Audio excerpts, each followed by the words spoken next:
या नवीन शैक्षणिक सत्रामध्ये आपल्या सर्वांचं सहर्ष स्वागत।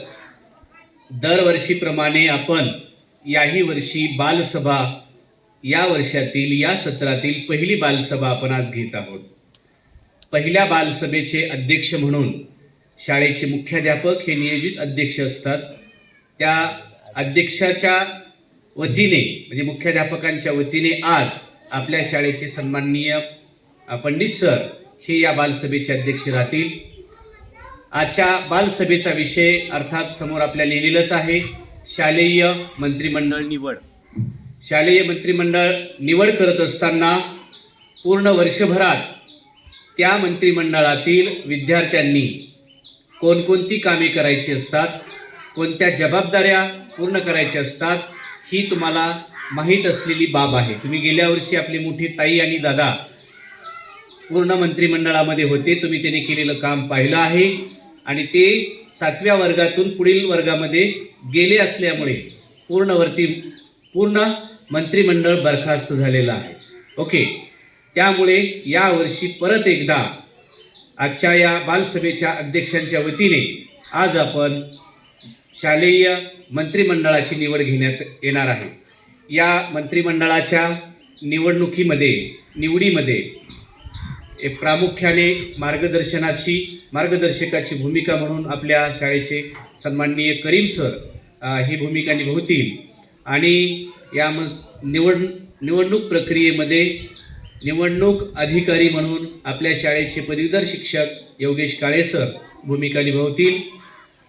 या निवडणुकीच्या आणि विद्यार्थी प्रतिनिधी किंवा मुख्यमंत्री किंवा तत्सम शिक्षण मंत्री, सांस्कृतिक मंत्री या सर्वांची निवड करताना कोणते निकष ठरवले आहेत, कशा पद्धतीनं तो उमेदवार असावा याची इत्थंभूत माहिती आपल्याला नंतर आपले निवडणूक अधिकारी आजचे काळे सर सांगतील आणि आपण सर्वांनी योग्य असा आपल्या शाळेचा मुख्यमंत्री, उपमुख्यमंत्री, सांस्कृतिक मंत्री, क्रीडा मंत्री, कृषी मंत्री हे सगळे आणि विद्यार्थी प्रतिनिधी सुद्धा निवडायचा आहे।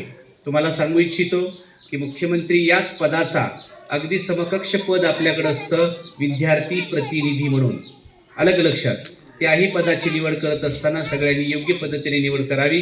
शक्यतो सहमतीनं की नाही, समजा 2 मित्र आले असतील तर दोघांनी ठरवून आपल्या मित्राला पुढे जाऊ द्यावं, सहमतीनं ही निवड व्हावी असं मला वाटतंय।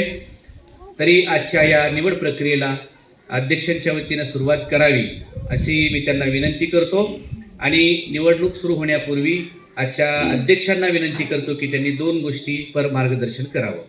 आजच्या 2026 या शैक्षणिक वर्षामध्ये आपल्या जिल्हा परिषद प्राथमिक शाळा पारडी या ठिकाणामधील पहिली बालसभा आपण या ठिकाणी आज घेत आहोत।